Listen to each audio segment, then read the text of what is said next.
Hi friends, welcome back to our YouTube channel. So இந்த video பதிவில் TNPSC group 4 counselling வரைக்கும் போயிட்டு வேலை கிடைக்காத ஒரு சுச்சுவேஷன். ஸோ அந்த ஸ்டோரியை தான் நான் உங்களோட ஷேர் பண்ணிக்க போகிறேன்.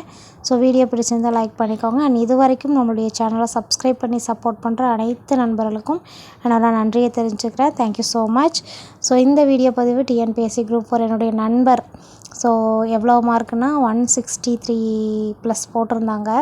ஸோ போட்டு கவுன்சிலிங் டாக்குமெண்ட் சிவி எல்லாமே பண்ணி முடிச்சு அண்டு 12th அன்றைக்கி வந்துட்டு பார்த்தீங்க அப்படின்னா கவுன்சிலிங் போகணும். ஸோ கவுன்சிலிங் கிளம்பும் போதே அவங்களுக்கு மெசேஜ் அண்ட் மெயில் வந்துடுச்சு, உங்களுக்கான வேக்கன்ஸ் வந்துட்டு கம்ப்ளீட் ஆயிடுச்சு ஓவர் அப்படின்னு சொல்லிட்டு. ஸோ 2019 அவங்க ப்ரிப்பேர் பண்ணுறாங்க. ஸோ கிரேட் எஃபர்ட்னு தான் சொல்லணும். ஸோ எவ்வளோ எஃபோர்ட் போடணுமோ அந்தளவுக்கு எந்த ஒரு ஃபங்க்ஷனும் அட்டன் பண்ண கிடையாது, எந்த ஒரு விசேஷத்துக்கு ஃப்ரெண்ட்ஸ் வீட்டுக்கு சினிமா வெளியே போகிறது இந்த மாதிரி எந்த ஒரு இதுக்குமே போகாமல் அவ்வளோ டெடிக்கேட்டடாக படித்தாங்க. ஸோ நாங்கள் எல்லாருமே வெயிட் பண்ணிகிட்டு இருந்தோம், கண்டிப்பாக லாஸ்ட் பொசிஷனில் இருக்கக்கூடிய ஒரு பொசிஷனாவது அவருக்கு கிடச்சிடணும் அப்படின்னு சொல்லிட்டு லாஸ்ட் வரைக்குமே நாங்கள் ஒரு ஹோப் வச்சுருந்தோம், கண்டிப்பாக கிடைக்கும் அப்படின்னு சொல்லிட்டு. பட் லாஸ்ட் மினிட்ல அது வந்துட்டு இந்த மாதிரி வந்துருச்சு. ஸோ இருந்தாலும் எங்களுக்கெல்லாம் கொஞ்சம் வருத்தம் தான். பட் அவங்க ஃபீல் பண்ணல. நெக்ஸ்ட்டு குரூப் 4 கண்டிப்பாக வந்துட்டு அவங்க அச்சீவ் பண்ணணும் அப்படின்னு சொல்லி ப்ரிப்பரேஷனை வந்துட்டு ஸ்டார்ட் பண்ணிட்டாங்க. இந்த குரூப் 4க்குமே வந்துட்டு வெறித்தனமாக ப்ரிப்பேர் பண்ணிகிட்ருக்காங்க.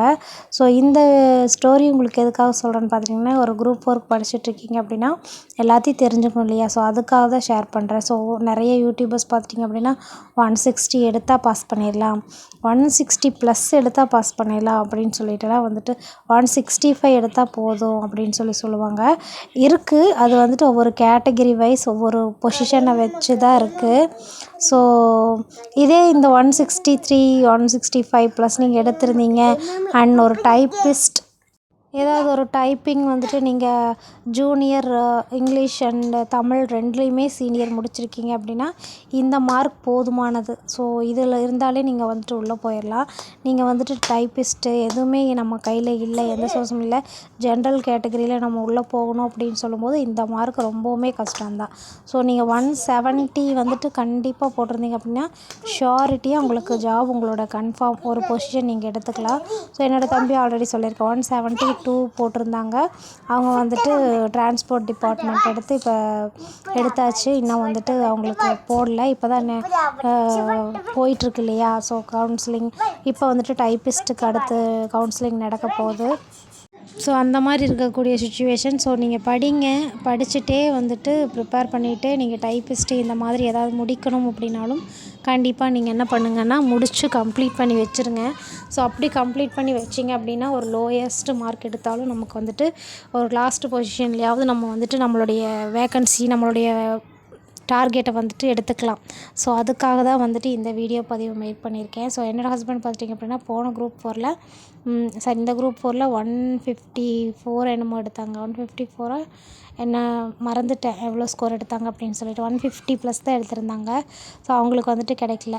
போன குரூப் 4ல் 155 எடுத்தே வந்துட்டு பார்த்திங்க அப்படின்னா டைப்பிஸ்ட் 2022 டைப்பிஸ்ட்டில் வேலைக்கு போனவங்க இருக்காங்க அண்டு டைப்பிஸ்ட் வச்சுருந்து போயிருக்காங்க. ஸோ அந்த மாதிரி 150 ப்ளஸ் எடுக்கிறீங்க அப்படின்னா உங்களுக்கு அடிஷ்னல் குவாலிஃபிகேஷன் டைப்பிஸ்ட் இந்த மாதிரி பிஎஸ்டிஎம் இருக்குது அப்படின்னா ஷியோராக நீங்கள் வந்துட்டு இது பண்ணிக்கலாம். ஸோ இப்போ வரக்கூடிய ஆஸ்பிரண்ட்ஸ்க்கு என்ன சொல்ல வரேன்னு பார்த்துட்டிங்க அப்படின்னா அடுத்தடுத்த எக்ஸாம் வந்துகிட்டே தான் இருக்கும், டைம் போயிட்டே தான் இருக்கும். நீங்கள் டைப்பிஸ்ட் பண்ணுறீங்க அப்படின்னா டைப்பிஸ்ட்டு எல்லாமே கம்ப்ளீட் பண்ணி வச்சிட்டிங்க அப்படின்னா நீங்கள் ஒரு டார்கெட்டை ரீச் பண்ணுற இடத்துக்கு வரும்போது அது வந்துட்டு உங்களுக்கு யூஸ்ஃபுல்லாக இருக்கும். ஸோ எந்த ஒரு இதுவுமே பண்ணாமல் வச்சுட்டு நம்ம படித்து கிளியர் பண்ணலான்னு ஒவ்வொரு சமயமும் வெயிட் பண்ணி அந்த டைம் பீரியடை இழந்துடாதீங்க. ஸோ அதுக்காக நான் சொல்ல வரேன்.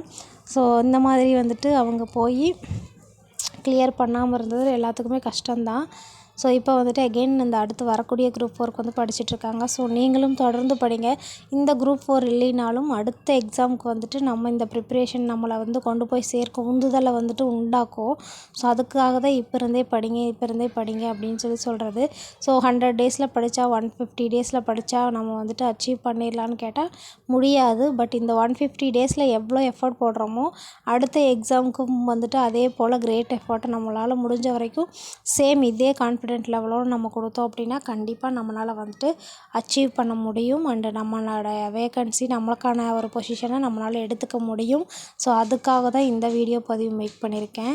ஸோ அடுத்து 100 டேஸ்க்கான ஸ்டடி பிளான் அப்லோட் பண்ணுறேன். ஸோ படிச்சுட்டே இருங்க, தொடர்ந்து படிங்க. உங்களுக்கான ரிசல்ட் அப்படிங்கிறது கண்டிப்பாக உங்களுக்கு ஃபேவராக அமையும். ஸோ இந்த குரூப் 4 இல்லைனாலும் நெக்ஸ்ட் குரூப் 4ல் நம்ம கண்டிப்பாக நம்மளுடைய டார்கெட்டை ரீச் பண்ணுவோம். ஓகேங்களா? So all the best guys. தொடர்ந்து படிச்சுட்டே இருங்க. அடுத்தடுத்த அப்டேட்டுக்கு சேனலை சப்ஸ்கிரைப் பண்ணி வச்சுக்கோங்க. Thank you so much.